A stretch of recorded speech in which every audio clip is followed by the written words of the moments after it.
ఈ సీట్లో కూర్చొని తప్పులు చేసిన వ్యక్తి ఇప్పుడు అపోజిషన్లో ఉన్నప్పుడు వచ్చి సమాధానం చెప్పాల్సిన బాధ్యత ఉంటుంది.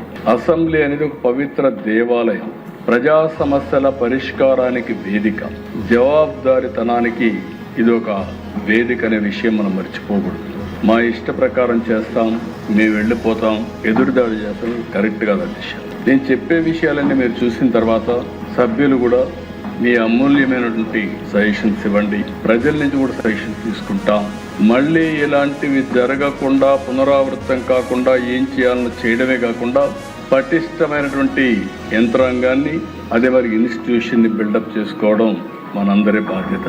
ఒక చిన్న లోపం జరిగితే కరెక్ట్ చేసుకోగలుగుతాం. ఓసారి ట్రస్ట్ దెబ్బతింటే, విశ్వాసం పోతే ఆ విశ్వాసాన్ని మళ్ళీ నిలబెట్టడం చాలా కష్టం. నేను ఎన్నోసార్లు చెప్పాను, 1924 విధ్వంసం జరిగిందని. ఆ విధ్వంసం కూడా ప్రజావేదికతో ప్రారంభమైందని. అక్కడి నుంచి రాష్ట్రం అంతా కరెక్ట్ చేసుకుంటూ వచ్చాం. Step by step Andhra Pradesh brand దెబ్బతినిందని ఆ బ్రాండ్ కూడా ఎస్టాబ్లిష్ చేస్తూ వచ్చాం. ఈ రోజు అన్నింటికంటే ముఖ్యంగా ఆంధ్రప్రదేశ్ ప్రభుత్వం ఉండే వ్యవస్థల యొక్క విశ్వాసం పూర్తిగా పోయే చర్యలు చేసే పరిస్థితికి వచ్చారు.